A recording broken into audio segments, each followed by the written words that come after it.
for day 2, we have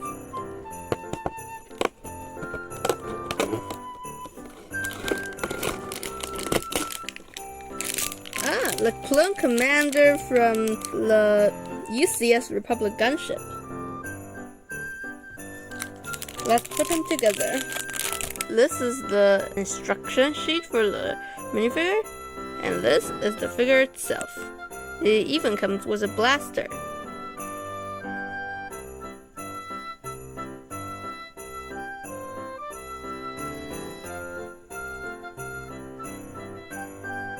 I think this figure looks pretty good. The prints are very detailed, especially on the helmet. And without the helmet, it looks like this.